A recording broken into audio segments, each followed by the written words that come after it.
10 ఆజ్ఞలు తీసుకొచ్చారు కదండి. మరి నేను భారం కలిగి ఒక ఉపదేశాన్ని మీకు బోధించాలని వచ్చి ఉన్నాను బ్రదర్. సామెతల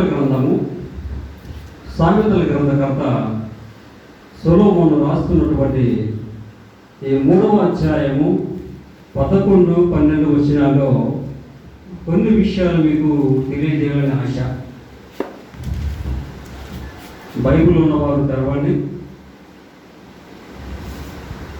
నా కుమారుడా, యెహోవా శిక్షను తృణీకరింపక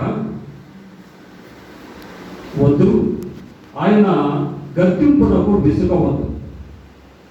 తండ్రి తనకు ఇష్టమైన కుమారుని గద్దించే రీతిగా యెహోవా తాను ప్రేమించిన వారిని గద్దించును. స్తోత్రములు ఆయన, సకల ఆశీర్వాదములకు కారణభూతుడా, ఇంతవరకు మీ కృప మీ కనికరం మా తోడుగా వచ్చినందుకు స్తోత్రాలు. తండ్రి, మాట్లాడుచున్న వారు మీరు మాట్లాడితే మేము బ్రతుకుతాం ప్రభువా. మీ కనికరముతో మాతో మాట్లాడండి. ఆనాడు సీనాయి పర్వతం మీద నీ కుమారుడితో మాట్లాడి ఇచ్చినటువంటి ప్రభా హెచ్చరికను, ఇచ్చినటువంటి ప్రభా ప్రేమను, అయ్యా ఇచ్చిన ప్రతి శాసనము మా జీవితాల్లో జరిగించుటకు మీరు తీసుకున్న మాటలను బట్టి స్తోత్రాలు. మీ కృపయు మీ కనికరము తోడుగా ఉంచమని యేసు సర్వశక్తి గల నామమున ప్రార్థన అడిగి వేడుకొంచున్నాము పరమ తండ్రి. సహోదరులారా, దేవుని యొక్క వాక్యము సెలవిచ్చినటువంటి రీతి ఏమిటంటే, నా కుమారుడా, యెహోవా శిక్షను తృణీకరింపవద్దు. అంటే దేవుడు శిక్షిస్తాడు. కొన్ని సందర్భాల్లో ప్రేమిస్తాడు, కొన్ని సందర్భాల్లో తప్పిస్తాడు. వాటి నుండి బయటకు వచ్చే ఉపాయాన్ని కూడా దేవుడు ఇస్తాడు. సరే ప్రియులారా, కొంతమంది గద్దింపు తీసుకోరు. ఏం తీసుకోరండి? గద్దింపు తీసుకోరు. మనకు ఎంతసేపు ఆశీర్వాదం కావాలి, ఎంతసేపు దీవెన కావాలి, ఎంతసేపు మంచి మాటలే కావాలి. గద్దింపు ఎందుకు వస్తుంది అంటే, మనిషి దారి తప్పుతున్నప్పుడు, త్రోవ తప్పి నడుస్తున్నప్పుడు, తన జీవితము అతలాకుతలమైపోయి నిత్య నాశనానికి వెళ్తున్నప్పుడు దేవుడు యాజకులను ఉంచుతాడు, మనుష్యులను ఏర్పాటు చేస్తాడు. వారి ద్వారా దేవుడు మాట్లాడడం ప్రారంభిస్తాడు, గద్దిస్తాడండి. ఆయన ఎటువంటి వారిని గద్దిస్తాడట?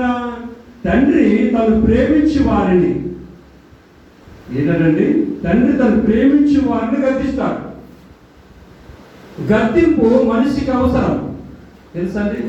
గద్దించేవాడు ఉండాలి, బుద్ధి చెప్పేవాడు ఉండాలి. ఏమంటే దారి తప్పుతున్నప్పుడు ఇది దారి కాదు, ఇది దారి అని చూపించేవాడు కావాలి మనకు. నువ్వు ఎలా పోతే నీ ఆశీర్వాదాల కొరకు చెప్పి, దీవెనల కొరకు చెప్పి, నువ్వు ఏ మార్గాన్ని వెళ్ళడానికి అనవసరము అని గాలిలో విడవకూడదు, గాలిలో విడిచిపెట్టకూడదండి. గాలిలో విడిచిపెట్టారని కొన్ని జీవితాలు గాలిలో కలిసిపోతాయి, తెలుసా. గద్దింపు అవసరం. దేవుడు మనుషులను ఏర్పాటు చేస్తాడు, ప్రవక్తలను ఏర్పాటు చేస్తాడు. సమూయేలు రాసినటువంటి గ్రంథంలో రాయబడి ఉంటుంది, అమాలేకీయులతో సమూల నాశనం చేయమని సౌలు రాజును దేవుడు పంపించాడు. పంపించినప్పుడు ఆయన ఏం చేస్తున్నాడో తెలుసండి? ఆజ్ఞను అతిక్రమిస్తున్నాడు. నన్ను ఎవరు చూడొచ్చారు, నేను చేసిన పని గొప్ప పనే అని సమర్థించుకుంటున్నాడు రాజు. ప్రవక్త వచ్చి అడుగుతున్నారు, ఆ గొర్రెలు, ఆ మేకల యొక్క రంకెలేమిటి? ఆయన అంటున్నాడు, లేదు, నా దేవుని కొరకు బలిష్టమైనది, ప్రసిద్ధమైనది, మంచి కొవ్విన వాటిని నేను ఉంచాను. దేవుడు అలాగుని ఉంచమన్నాడా? చూశారండి, దేవుడు చెప్పేటటువంటి పని వేరు, మనుషుల యొక్క ఆలోచన విధానం వేరు. వెంటనే దేవుడు ఏం చేస్తున్నాడండి? దేవుని మాటకు తిరస్కరించాడు, దేవుని మాటకు జరిగించకుండా తన స్వబుద్ధిని ఆధారం చేసుకున్నాడు రాజు. ఏమైపోయాడండి? ఉన్న రాజ్యాన్ని కోల్పోయాడు. ఏం కోల్పోతున్నాడండి? తిరుగుబాటు, వ్యతిరేకత ఉన్న స్థలాన్ని, ఉన్న స్వాస్థ్యాన్ని లేకుండా చేసేస్తుంది.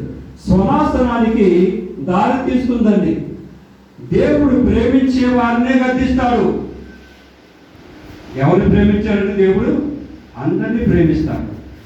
ప్రేమించే ప్రతి మనిషికి మార్గము తప్పుతున్నప్పుడు దేవుడు గద్దించడము మొదలు పెడతాడు.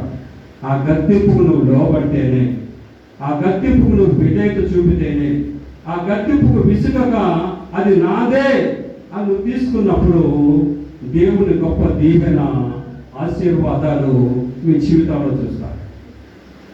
బైబిల్ గ్రంథంలో సెలవిస్తున్న మాట చూడండి. సామెతల గ్రంథము 1వ అధ్యాయము 23వ వచనం ఏమని రాయబడిందో తెలుసండి? నా గద్దింపు విని తిరుగుడి, ఆలకించుడి, నా ఆత్మ మీ మీద కుమ్మరించుదును, నా ఉపదేశమును మీకు తెలుపుతాను. దేవుడు 2 విషయాలు చెప్తున్నాడండి. దేవుని యొక్క ఆత్మగా మనిషి యొక్క ఆంతర్యంలోకి కుమ్మరింపబడుతుంది. దేవుడు ఉపదేశించడం ప్రారంభిస్తాడట. దేవుని చేత ఉపదేశం పొందుకున్న వారికి మెండేటువంటి దీవెన, ఆశీర్వాదాలు నిలిచి ఉంటాయి. ఏం చేయాలట? గద్దింపుకు ఏం చేయమంటున్నాడు? విని తిరుగుడి.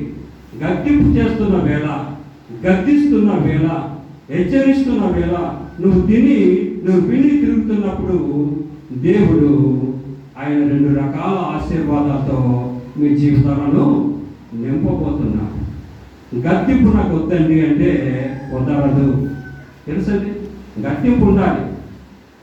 పిల్లలు మారం చేస్తున్నప్పుడు కానీ, దారి తప్పుతున్నప్పుడు కానీ దండించే తండ్రి ఉండాలి. ఏ తండ్రి ఉండాలండి? దండించేవాడు ఉండాలి. ఇది మంచి మార్గం కాదు అని హెచ్చరించేవాడు కావాలి తప్ప, కోటి కొంతమంది వేస్తారు. నా కొడుకు ఏం కావాలండి? నా కొడుకు నా అంతటి వాడే. ఎప్పుడవుతాడు? మాటకు లోబడిన తర్వాత, మాట ప్రకారం జీవించిన తర్వాత. అలాగూ జీవించకపోతే నువ్వు తండ్రికి సన్మానం తీసుకొచ్చే మంచి కుమారుడు కావు. ప్రసంగి గ్రంథము 7వ అధ్యాయము 5వ వచనంలో సెలవిస్తున్న మాట ఏమిటో తెలుసండి? జ్ఞానులు గద్దింపు ఏం చేస్తాయండి? మేలు. జ్ఞానుల యొక్క గద్దింపు వినుట మేలు. ఒక మంచి వ్యక్తి చెడు మార్గంలో వెళ్తున్న వ్యక్తిని గద్దిస్తున్నాడు అనుకో, నాయన ఇది నీ మార్గం కాదు, ఇది నీ జీవితం కాదు, నీ జీవితం అసలైనది ఉంది అని ఎవరైనా హితోపదేశం చేస్తున్నప్పుడు వినాలి. వినకపోతే తీవ్రమైన నష్టము ఎవరు పొందుకుంటారండి? గద్దింపుకు లోపడని వారికి. గద్దింపు నువ్వు లోపడ్డావి అనుకో, దేవుని ఆశీర్వాదాన్ని నువ్వు చూడగలవు. ఎవరిని గద్దించాలి అని చెప్తున్నాడు చూడండి దేవుడు.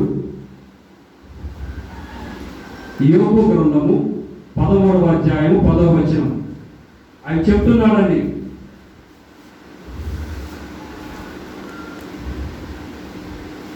మీరు రహస్యముగా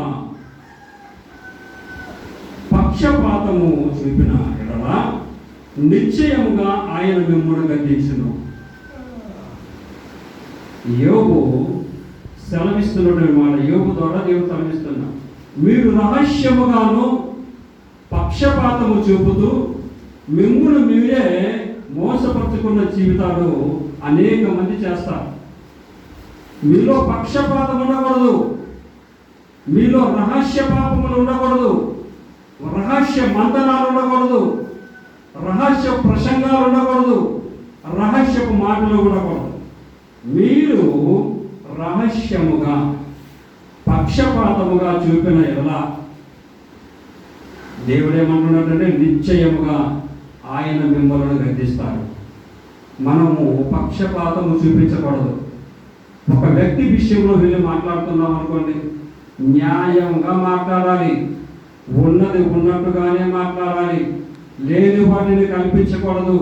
వీడు మనోడు అనుకుని పక్షపాతం చూపకూడదు. రహస్యంగా పక్కకు తీసుకెళ్లి రహస్యమంతనాలు జరిపించకూడదు అంటున్నాడు దేవుడు. ఇట్టి వారిని దేవుడు గద్దిస్తాడట. మన దేవుడు గద్దిస్తే నీ పరిస్థితి ఏమిటి?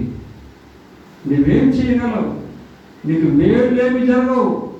మీ జీవితాలకు దీవెన ఉండదు, మీ జీవితంలో ఆశీర్వాదం ఉండదు. గద్దింపుకు లోపడాలి. ఏం చేయాలండి? గద్దిస్తున్నప్పుడు లోపడే మనసు ప్రతి మనిషికి కావాలి. దైవజనులు ఇంతవరకు చెప్తున్న మాటల్లో కొన్ని మాటలు హెచ్చరిక ఉంటాయి. ఈ గ్రంథంలో ఒక రకం మాటలు ఉండదండి. ప్రేమించమంటుంది ఈ గ్రంథం, సమయం వస్తే గద్దించమంటుంది ఈ గ్రంథం, దారి తప్పుతున్నప్పుడు సరైన దారిలో పెట్టమంటుంది ఈ గ్రంథం. ఈ గ్రంథంలో అనేకమైనటువంటి విషయాలు దేవుడు పొందుపరిచాడు. మరి మనం ఏం చేస్తున్నాం? ఒక పక్కే చూడకూడదండి. పెద్దలు చెప్పేవారు కదా, కత్తిట రెండు పక్కల పొందునని. ఈ మాటలు మీకు వర్తిస్తాయి, నాకు వర్తిస్తాయి. ఉపదేశిస్తున్న నాకు వర్తిస్తాయి, వినుటున్న మీకు వర్తిస్తాయి. రెండంచుల ఖడ్గము కలిగినటువంటి మాటలు ఈ మాటలు దేవుడు అంటున్నారు. నువ్వు గద్దింపుకు లోపడితే దేవుని ఆశీర్వాదాలు చూస్తావు. దేవుడు మరొక మాట చెప్తున్నాడండి. మార్కు రాసినటువంటి సువార్త 16వ అధ్యాయం 14వ వచనంలో మార్కు భక్తుడు రాస్తున్నటువంటి మాటలు చూడండి. ఆయన ఏ విధంగా మాట్లాడుతున్నాడో చూడండి. వారి అపనమ్మిక నిమిత్తము, హృదయ కాఠిన్యము నిమిత్తము వారిని గద్దించండి. అపనమ్మిక ఉందట. అక్కడ దేవుడు చేసిన కార్యాల మీద అపనమ్మిక ఉంది, పరిపూర్ణమైనటువంటి నమ్మకం లేదు. వారికి అపనమ్మకం వచ్చింది, అవిశ్వాసం ఏర్పడింది. వారికి ఈ భక్తుడు గద్దిస్తున్నాడు. ఏమని గద్దిస్తున్నాడు? వారు హృదయ కాఠిన్యము, వారి హృదయములో కఠినత్వం ఉందట. ఆ కఠినత్వం నిమిత్తము అది సాధుపరచబడాలని భక్తుడు ఈ రీతిగా గద్దిస్తున్నాడు. మనలో హృదయ కాఠిన్యం ఉండకూడదు. మనం ఒకరి పట్ల దయ చూపేవారముగా ఉండాలి, ఒకరి పట్ల కనికరము చూపేవారిగా ఉండాలి. మన హృదయము అనేకులకు ఆదర్శముగా ఉండాలి.